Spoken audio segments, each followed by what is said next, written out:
Hello प्यारे बच्चों, सभी का मेरे यूट्यूब चैनल में स्वागत है। आज जो पढ़ेंगे हम लोग ये मैथ की क्लास होगी और इसमें मैथ के क्वेश्चन में प्रैक्टिस कराए जाएंगे। लगभग 10 से 11 क्वेश्चन होंगे और लास्ट में क्वेश्चन आपको दिया जाएगा जिसका कमेंट करके आपको आंसर बताना होगा। जो लोग मेरे इस यूट्यूब चैनल में पहली बार आए हैं तुरंत इस चैनल को सब्सक्राइब करेंगे। और तो बेटे, मैथ्स में जितना जितना आप प्रैक्टिस करेंगे उतना ही आप अच्छे से मैथ कर पाएंगे। मैथ ज मैथ कोई रटने वाला सब्जेक्ट नहीं है, जितना आप प्रैक्टिस करेंगे, प्रैक्टिस ही मैथ मांगती है बेटा। ठीक है, तो स्टार्टिंग करते हैं आज क्लास का पहला क्वेश्चन। पेन कॉपी लेकर बैठ जाइए सब लोग और प्रत्येक प्रश्न के लिए आपको 15 सेकंड का समय दिया जाएगा। ठीक है बेटा, और उस 15 से 20 सेकंड में आपको आंसर देना होगा। ठीक है, तो स्टार्टिंग करते हैं आज की क्लास का पहला क्वेश्चन। इस पहले क्वेश्चन कह रहा है एक धनराशि चक्रवृद्धि ब्याज की एक निश्चित दर पर 15 वर्षों में 3 गुनी हो जाती है, कितने वर्षों में ये 81 गुना होगी भाई। इस क्वेश्चन को करिएगा जल्दी से, आपके पास 10 से 15 सेकंड का समय है।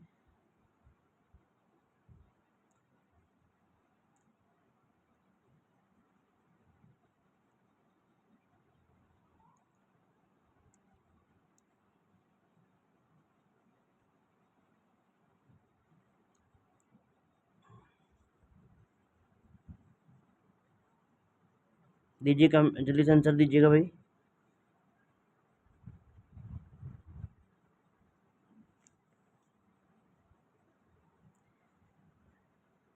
चलिए देखिए, क्वेश्चन कर रहा है एक धनराशि चक्रवृद्धि ब्याज की एक निश्चित दर पर 15 वर्ष में कितने गुना बेटा, 3 गुना हो जाती है। समझिए, ऐसा क्वेश्चन बहुत आसान होता है। कोई धनराशि पहले जो है अपने का कितने गुना होता है, 3 गुना। और कितने वर्षों में, ये टाइम दिया गया 15 वर्षों में। 15 वर्ष में 3 गुना हो जाती है बेटा। तो कितने वर्षों में 81 गुना होगी। जब भी कोई क्वेश्चन ऐसे आता है, चक्रवृद्धि ब्याज की बात करेगा, देखिए पहले 3 गुना होती है, अब करे 81 गुना।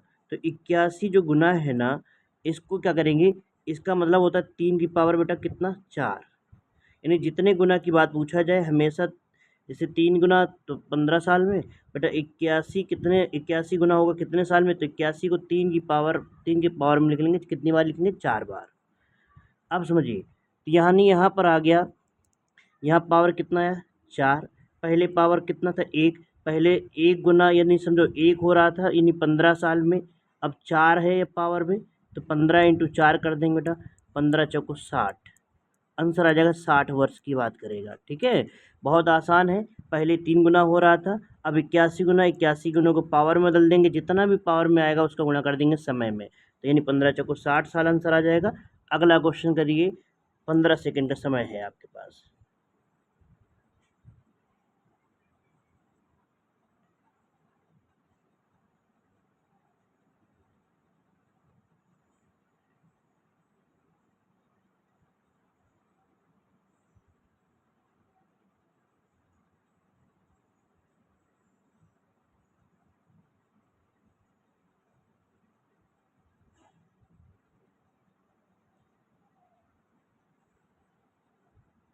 देखिए बेटा, करा एक व्यापारी अपने सामान पर यानी अपने वस्तुओं पर क्रय मूल्य से 24% मूल्य अधिक अंकित करता है। फिर वो क्या करता है, वह ग्राहक को जितना मूल्य अधिक बढ़ाता है फिर 13% की छूट कर देता है। ठीक है, उसका लाभ प्रस्तुत कीजिए। ये तो आसान क्वेश्चन है, आपने पढ़ा होगा। एक फार्मूला होता है x+y+x×y बटे में 100। ठीक है, इसी फार्मूले से इसको कर लेंगे यहाँ पर।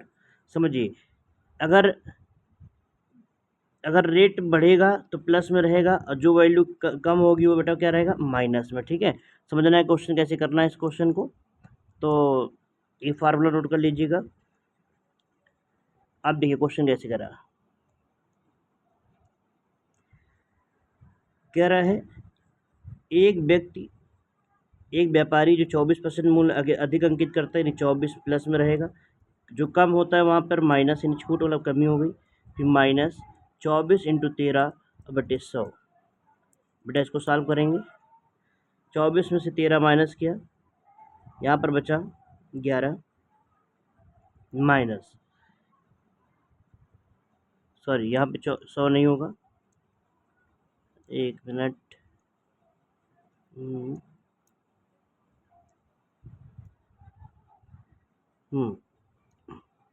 24 इंटू कितना 13, एक्स इंटू वाई है, ठीक है।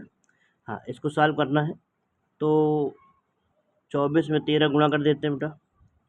13 चौक 52, 5 13 दूनी 26, 4 31 32, 322 और बटे कितना 100 है बेटा, यानी 2 अंक बाद दशमलव लग जाएगा। इसमें से इसको माइनस करिए, 11 में से 3 जाएगा 8, 8 का मतलब हो जाएगा, ये आ जाएगा तुम्हारा 7.88। तो आंसर आ जाएगा कितना बेटा, 7.88%। तो माइनस करेंगे, यानी कि ये फार्मूला होता है, और जहाँ कमी होती है वहाँ पर माइनस, छूट का मतलब माइनस में रखना है और ये प्लस में रखना है, ठीक है, प्लस माइनस, इसलिए ये फार्मूला होता है x plus y plus x y बटे 100 बेटा, ठीक है। अगला क्वेश्चन, अगला क्वेश्चन करिए, 15 सेकंड का समय है।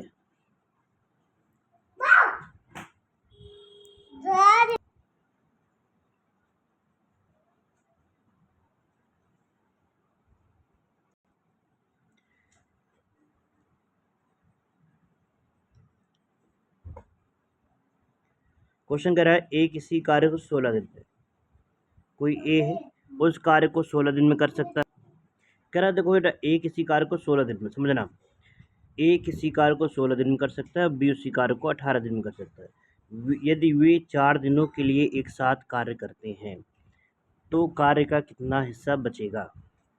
समझिए बेटा, एक ए है और एक बी है, ये बताओ दोनों लोग 4 दिन कार्य करेंगे बेटा, ये बताइए 16 दिनों में पूरा काम होता है, तो 16 दिन में अगर पूरा कार्य होगा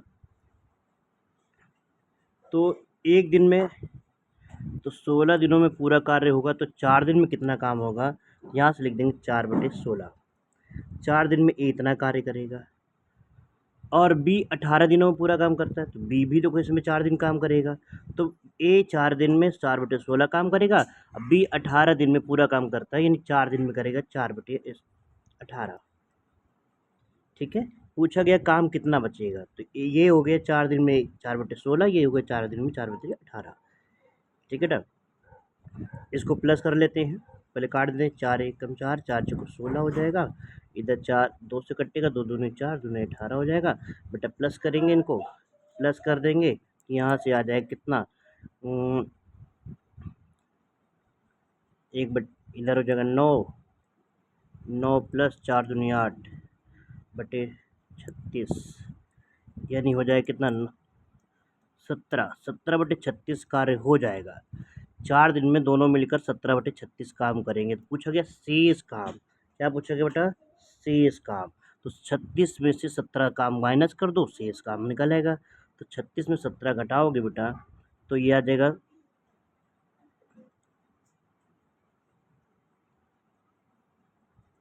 19/36। 19 बटे कितना आ जाएगा बेटा, 36, यानी ऑप्शन नंबर डी। ध्यान रखिएगा, इस नीचे वाले कार्य में से ऊपर वाला काम माइनस किया बेटा, इतना 17 काम माइनस कर दिया 36 में से, तो इसका आंसर आ गया 19/36, ठीक है। और भी तरीके हैं आप, लेकिन इस तरीके से कर लीजिए, ठीक रहेगा, कोई ज़्यादा समय नहीं लगेगा। अगला क्वेश्चन आपको दिया जा रहा है, 15 सेकंड का समय, जल्दी से करिए बेटा।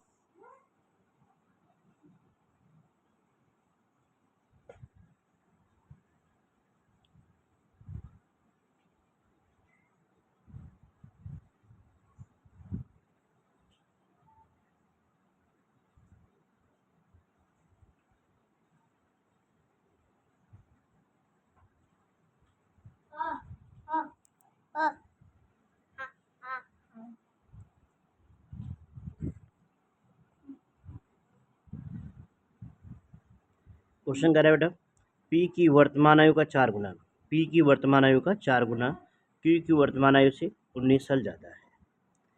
देखो मान लीजिए पी की वर्तमान आयु, वैसे ऑप्शन से भी हो सकता है, चलिए देखते हैं कैसे करना है। कह रहा है पी की वर्तमान आयु का 4 गुना, यानी पी मान लीजिए प्रेजेंट में पी साल का है और क्यू प्रेजेंट में क्यू साल का है बेटा। तो क्वेश्चन कह रहा है पी की वर्तमान आयु का 4 गुना, यानी 4 से गुणा कर देंगे बेटा, 4 गुना। क्यू की वर्तमान आयु से 19 साल ज़्यादा है, 4 गुना करने पर बेटा कितना ज़्यादा है, 19 साल का अंतर है क्यू से, यानी पी में 4 गुना करते तो क्यू से 19 साल ज़्यादा है, तो एक समीकरण बन गया। ठीक है, फिर कह रहा है 7 वर्ष बाद क्यू की आयु का दुगना। अब 7 साल बाद, ये था बेटा पी अभी पी साल का था, 7 साल बाद कितने को हो जाएगा, पी प्लस 7, और क्यू भी 7 साल बाद हो जाएगा। उसी समय क्यू की आयु का दुगना, है ना, 7 वर्ष बाद क्यू की आयु, तो क्यू प्लस 7 लिख देंगे बेटा, और उसी समय पी की आयु का, तो पी की आयु 7 साल बाद पी प्लस 7 हो जाए, क्यू प्लस 7 हो जाए। कह रहा है कि क्यू की आयु का दुगना, क्यू की आयु का दुगना, यानी इसमें 2 से गुणा कर देंगे। ठीक है, पी की आयु के 7 गुने से 47 साल कम होगा। कौन कम होगा बेटा, क्यू की आयु का दुगना उस समय पी की आयु के, अच्छा, कह रहा है क्यू की आयु का दुगना उस समय पी की आयु से 7 गुने से 47 वर्ष कम होगा, यानी इनमें अंतर कितने का है, 47 का। अब देखिए टर्म, इस क्वेश्चन करना है, कैसे करना है जरा समझिएगा। पापा हाँ बेटा देखो, तो अब इसमें क्वेश्चन करना क्या है, यहाँ से एक इक्वेशन सेकंड बन जाएगा। ठीक है, इन दोनों को सॉल्व करना है। एक काम करते हैं बेटा, ये बताओ कि इस समीकरण को सॉल्व करेंगे तो यहाँ से हो जाएगा बेटा क्या, देखो जब सॉल्व करेंगे आप लोग, ये हो जाएगा 7 का मतलब 7p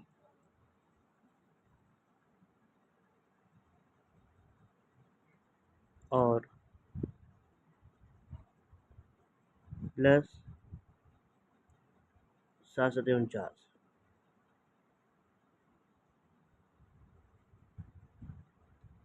माइनस इधर 2 से गुणा करें बेटा 2q माइनस 2 7 14 बराबर कितना है, 47। यहाँ से बन जाएगा 7p माइनस 2q, ये जो है तो बेटा प्लस का 49 उधर जाएगा तो माइनस का 49 हो जाएगा, और ये माइनस का 49 इधर यानी 2 माइनस में होगा, ये प्लस में 2, यानी कुल के आ जाएगा तुम्हारा 12। एक समीकरण ये बना, इसको हटा देते हैं यहाँ पे सर। इक्वेशन फर्स्ट और सेकंड इनको सॉल्व करना है बेटा, और किसकी आयु पूछी गई है, क्यू की आयु पूछी गई है, यानी पी को हटाना। ठीक है, एक काम करते हैं, अगला पेज ले लेते हैं, उसी में से सॉल्व कर देते हैं। ठीक है, नेक्स्ट पेज में देखो बेटा क्या लिखा था, पहला समीकरण क्या लिखा है, पहला था 4p, है ना, 4p माइनस क्यू बराबर 19, 4p माइनस क्यू बराबर कितना बेटा, 19 है। दूसरा समीकरण जो बना है आप देख रहे हो, यहाँ पर बना है 7p माइनस 2q बराबर 12, 7p माइनस 2q बराबर कितना है, 12 है। ऊपर q है, एक काम करते हैं, हमसे और आपसे क्या पूछा गया था क्वेश्चन पूछा गया था q क्या निकालनी, यानी p को हटाना है। p को हटाने के लिए क्या करना पड़ेगा, p को हटाने के लिए ऊपर 7 का मल्टीप्लाई, देखो यहाँ 7 है, और ये नीचे 4 का मल्टीप्लाई, इससे क्या हो जाएगा, पी वैल्यू हट, पी का मान कैंसिल हो जाएगा, क्यू निकल आएगा बेटा। तो ऊपर 7 का गुणा करेंगे, समीकरण फर्स्ट में 7 का गुणा करेंगे तो यहाँ से हो जाएगा,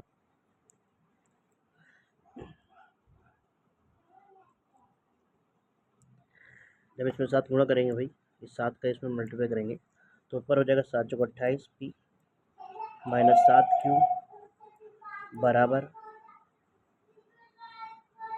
19 इंटू 7, नीचे हो जाएगा बेटा 28p माइनस 4 दूनी 8q 12 चौको 48। ठीक है, यहाँ से क्या हो जाएगा, माइनस प्लस माइनस ये इससे कट जाएगा, यहाँ से हो जाएगा 8q में 7q जाएगा बेटा, क्या बचेगा q बराबर, इसमें से 19 सतह कितना होता है,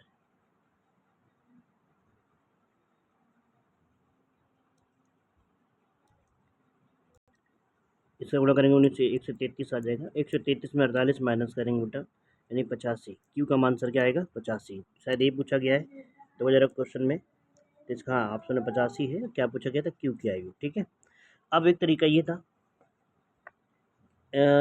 ऑप्शन से इसलिए नहीं कर पाएंगे कि दोनों में से किसी की एज पूछी गई है बेटा, है ना, किसी तो इसको ऑप्शन से नहीं करना, ऐसे ही कर देना, ठीक है, आसान है।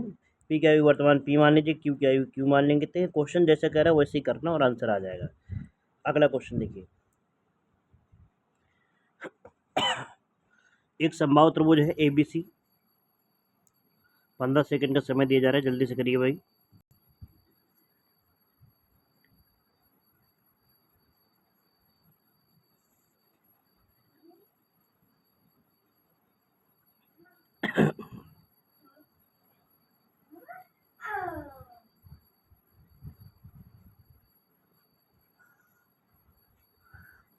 जल्दी से कमेंट करिए, कमेंट में बताइए आंसर क्या आएगा।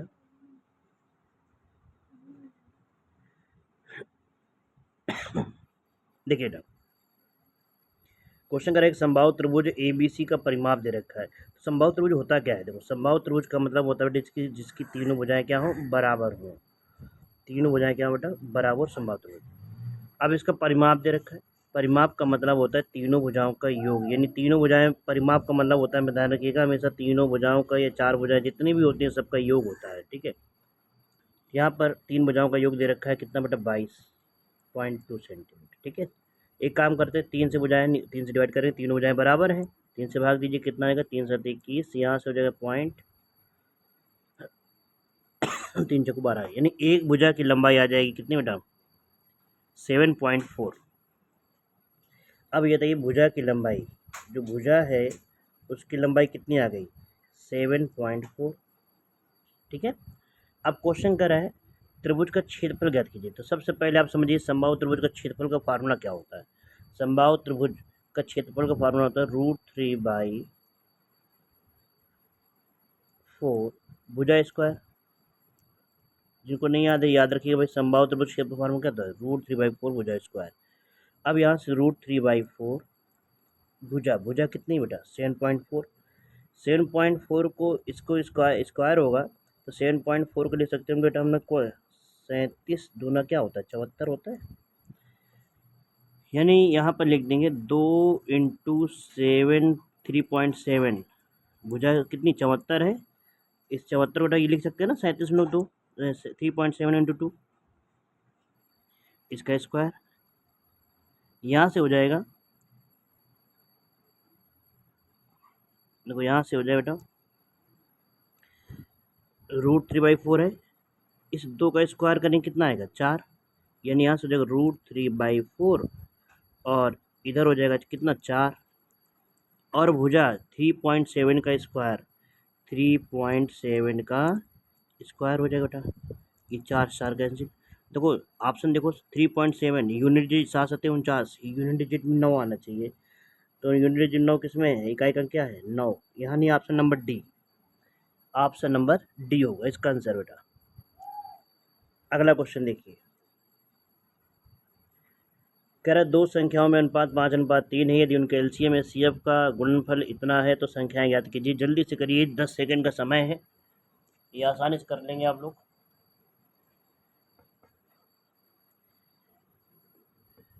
देखो बेटा, मेहनत करना है, पढ़ाई करनी है, मेहनत जरूर बनाए रखिएगा, मेहनत में कमी नहीं रखिएगा।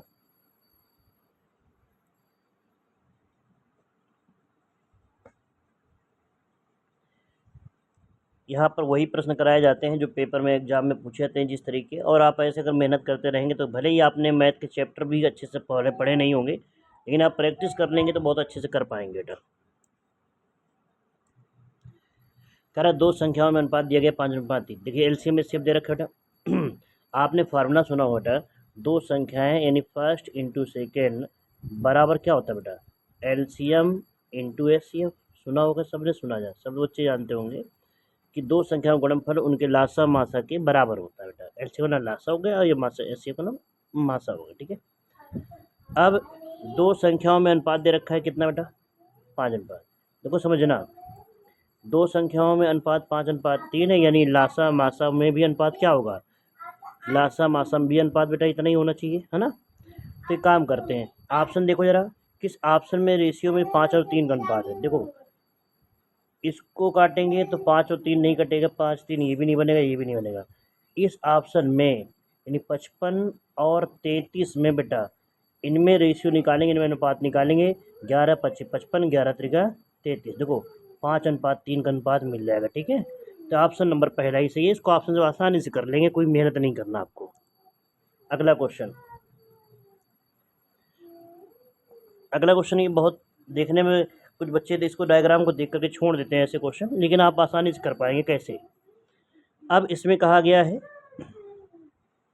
कर छात्रों कुल संख्या की कितनी है बेटा? 120 है। कुल छात्र 120 है। अब इसमें पूछा क्या क्या, अंग्रेजी और भोजपुरी बोलने वाले छात्रों का तमिल बोलने से अच्छा अनुपात क्या है बेटा? तमिल बोलने वाले से, ये तमिल वाले कौन है बेटा? ये है, ये तमिल दिख रहा है आपको?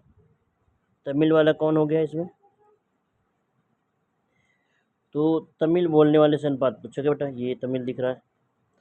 किसमें लेना है? अंग्रेजी और भोजपुरी। अंग्रेजी तो बेटा इसमें डायग्राम थोड़ा छोटा छोटा बना हुआ है, हो सकता है कम दिखाई दे रहा हो, थोड़ा सा हम बता देते हैं कौन क्या है ना बेटा? इसमें थोड़ा बता देते हैं आपको कौन क्या है। देखो बेटा, तमिल वाला तो मैं बताया, तमिल ये होगा, ये तमिल है। ठीक है, इसके बाद कह रहा था अंग्रेजी और कौन सा बेटा? भोजपुरी। देखो ये वाला अंग्रेजी हो जाएगा। एक मिनट, ये थोड़ा सा कलर बदल देते तो आपको दिखाई देगा। ये इंग्लिश वाला जो सर्कल है ना बेटा, ये इंग्लिश वाला है। ये इंग्लिश वाला रेड वाला इंग्लिश हो गया। और दूसरा क्या बचा? अंग्रेजी। भोजपुरी लेना है। भोजपुरी की बात करें तो भोजपुरी मान लेते हैं इसमें। भोजपुरी कहाँ है भाई? भोजपुरी, ये भोजपुरी, ये वाला भोजपुरी है। ठीक है, अब क्वेश्चन देखो यहाँ पर मैंने दिखा रखा है आपको, नीले कलर वाला भोजपुरी हो गया, ब्लैक वाला तमिल हो गया, और रेड कलर वाला इंग्लिश हो गया। अब क्वेश्चन क्या है? अंग्रेजी और भोजपुरी। अंग्रेजी और भोजपुरी, देखो अंग्रेजी में कितना लिखा था? अंग्रेजी में तुम्हारा कितना? 15 है। और भोजपुरी में कितना है? भोजपुरी कौन सा है? ये नीले कलर का है, 10। तो अंग्रेजी भोजपुरी कितना हो गया? 15 10 25। ठीक है, अब कह रहा है कि तमिल, देखो समझना, अंग्रेजी और भोजपुरी बोलने वाले छात्रों की संख्या तमिल से कितना रेशियो है? तमिल से पूछा गया। तमिल कितना बेटा? तमिल है 5। रेशियो निकालें, क्या आएगा? 5:1। ऑप्शन नंबर है डी। बहुत आसान क्वेश्चन था। अगला क्वेश्चन करिए।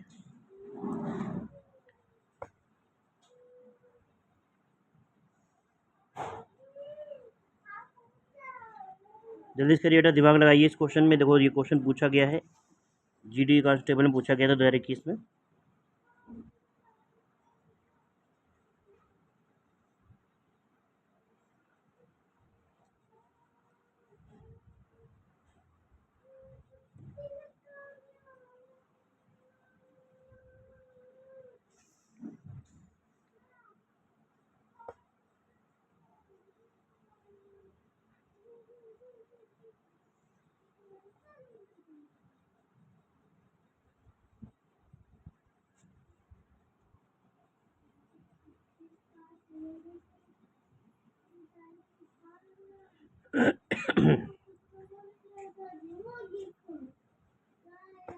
अब क्वेश्चन दे रखा है, कह रहा है 2 बर्तन ए और बी, अम्ल और पानी का अनुपात दे रखा है। देखो 2 बर्तन ए और बी हैं, समझिए। तो कह रहा है अम्ल और पानी, तो ए और बी 2 बर्तन ले लिए गए। अम्ल और पानी का अनुपात इतना है, और फिर कह रहा है ये अम्ल और पानी का अनुपात दे रखा है। पूछा गया ए और बी को सामग्री को 4:3 में मिलाया जाता है तो परिणामी घोल में अम्ल। तो वो ऐसे क्वेश्चन देखने में आपको लगते हैं खतरनाक, लेकिन आसानी से करेंगे। समझिए, ध्यान समझिएगा ऐसे क्वेश्चन किस तरीके करते हैं। पहले कह रहा है 2 बर्तन ए और बी है, अम्ल और पानी है। तो अम्ल और पानी का अनुपात कितना है बेटा? लिखा गया 3:2 और 7:3 है, लिखा गया है 3:2। और बेटा कितना अनुपात है? देखो और दे रखा है 7:3। ठीक है, तो ऐसे लिख लिया हमने 3:2 और 7:3। अब सबसे पहले जो देखो, जो घोल दिया जाता है, कह रहे इसमें ए और बी को सामग्री को 4:3 में मिलाया जाता है, तो इस घोल में अम्ल और पानी का अनुपात पूछ रहा है। तो पहले ऐसे क्वेश्चन के लिए हमेशा इनका रेशियो जो है ना, रेशियो का अनुपात बराबर होना चाहिए, मतलब इनका डिफरेंस बराबर होना चाहिए। देखो यानी अब समझिए, यहाँ 7:3 है और ऊपर कितना है? 3:2 है। तो सबसे पहले समझना है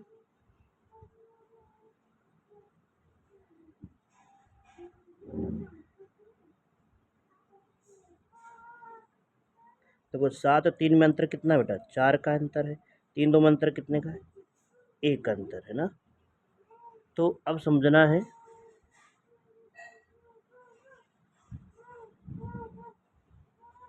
यहाँ देखो 7 3 में अंतर कितने का था बेटा, 7 और 3 में अंतर है 4 का, 3 और 2 में अंतर कितने का है, 1 का है। तो पहले क्या करेंगे, इसको बराबर करना है। कैसे बराबर होगा समझिए।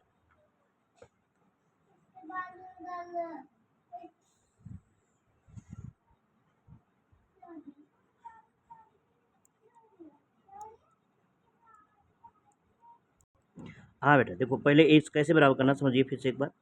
इसमें क्या करना होता है कि आप सबसे पहले समझेंगे कि जब ऐसा दो बार रेशियो दे रखा है तो आपको करना क्या है, आप इनके जो मिक्सचर है ये बराबर लेना होता है। ठीक है, मिक्सचर बराबर कैसे करेंगे समझिए।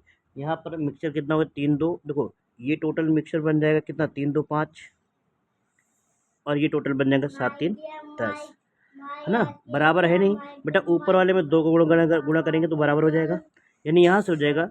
अब हो जाएगा 2 त्रिक 6 और 2 दूनी 4, देखो। और नीचे हो जाएगा 7 3 पहले से था।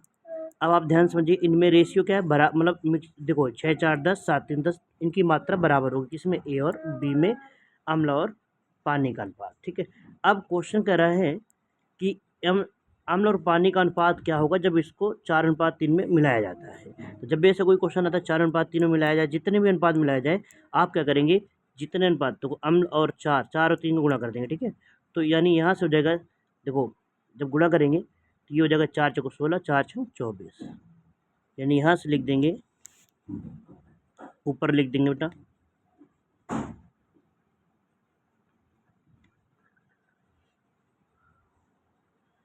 यानी ऊपर हो जाएगा 4 6 24 और नीचे हो जाएगा 7 त्रिक 21, यानी ऐसे लिख देते थे, यहाँ पे लिख देते बेटा, गुणा करके लिख ही देते हैं। 4 का गुणा ऊपर हो जाएगा और 3 गुणा नीचे हो जाएगा। ठीक है, दोनों तरफ होगा बेटा, इधर भी 4 का गुणा होगा, ठीक है, इधर भी 3 का।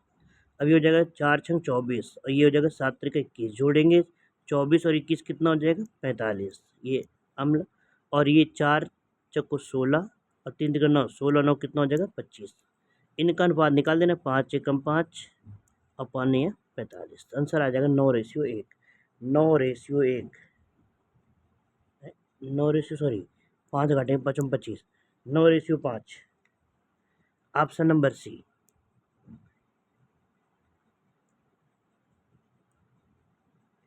अगला क्वेश्चन करे, कुशल और ब्रजेश ने मिलकर एक व्यवसाय आरंभ किया, वर्ष के अंत में इतना लाभ हुआ है, ब्रजेश का हिस्सा इतना था, तो उनमें जो दोनों के बीच में जो अंतर है, जितना रुपए इन्वेस्ट किया है ना, निवेश किया है, उनमें अंतर कितने रुपए का था।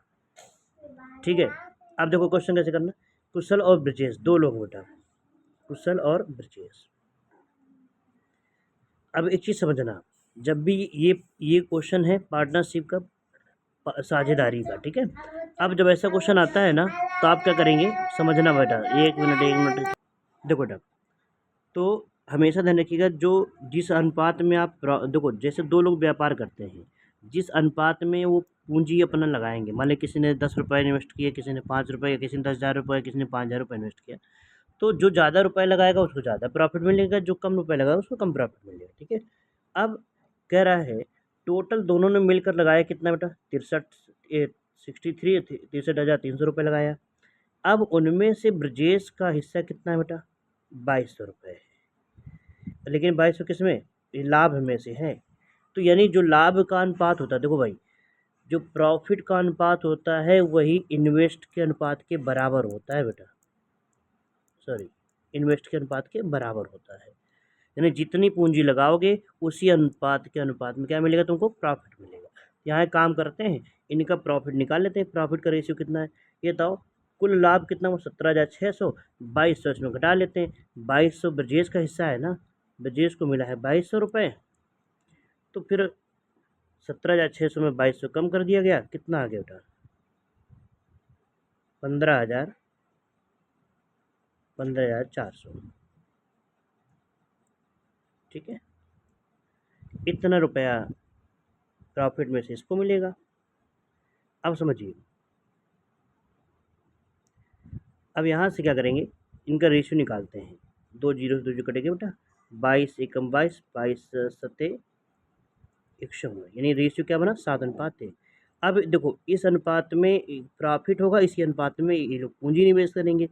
अब समझना है, कर दोनों ने मिलकर व्यापार में कितना रुपया लगाया, 300 यहाँ पर बताइए, यहाँ पर जो है दोनों ने मिलकर कितना रुपया लगाया, देखो रेशियो में कितना, 7 और 1 8, दोनों ने मिलकर 8 की पूंजी लगाई, यानी 8 बराबर 63300, या 8 से भाग दे दो बेटा, 8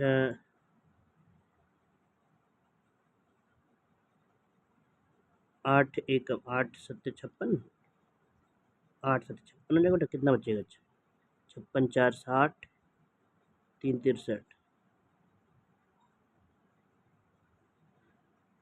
7 8 72, बचा 1, 10 हो गया, 8 एकम 8, यहाँ से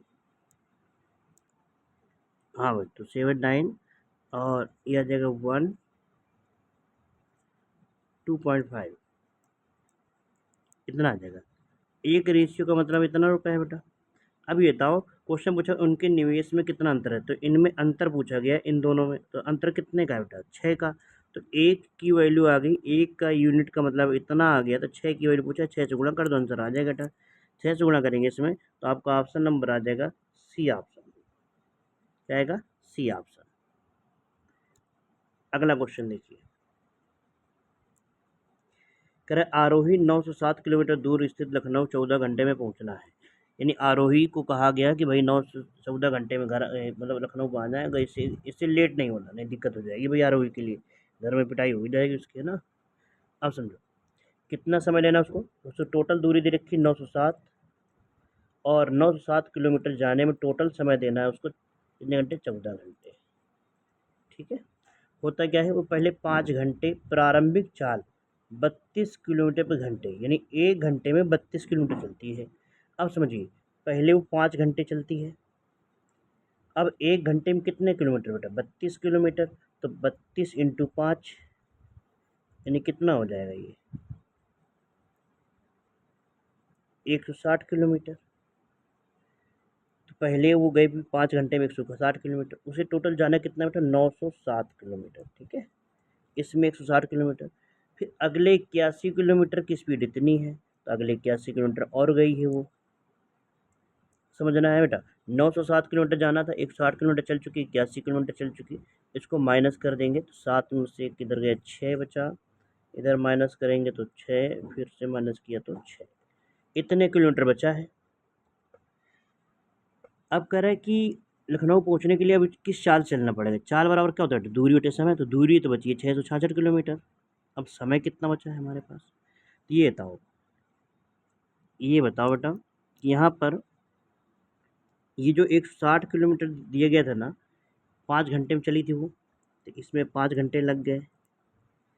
ये 81 किलोमीटर 27 की स्पीड से है बेटा, 1 घंटे में 27 किलोमीटर, तो 3 घंटे में 27 तिरका 81, यानी 3 घंटे और लग गए होंगे इसको जाने में। तो 5 3 8 घंटे उसने खर्च कर दिए भाई, 14 घंटे में 8 घंटे खर्च कर दिए, उसके पास बच्चे कितने घंटे, 6 घंटे। 6 से भाग दे देंगे, 6 से भाग दिया, कितना आंसर आ गया, 111 किलोमीटर पर आवर की स्पीड से चलना पड़ेगा उसको। इसका आंसर आ गया सेकेंड ऑप्शन। ठीक है, अगला एक क्वेश्चन दे रखा है, इस क्वेश्चन को आपको स्वयं करना है, कमेंट में आंसर देना है इसका क्या आंसर होगा। ठीक है बेटा, तो आज के लिए इतना ही, ऐसे ही क्वेश्चन और भी कराए जाएंगे, प्रैक्टिस आप करते रहिए, रेगुलर प्रैक्टिस ज़रूरी है, और आप मेहनत करिएगा, और अपने हमारे इस वीडियो को, चैनल को सब्सक्राइब कर लीजिएगा, और अपने मित्रों को भी शेयर करिए बेटा। ठीक है, तो जय हिंद, आज के लिए इतना ही, मिलते हैं अगली क्लास में।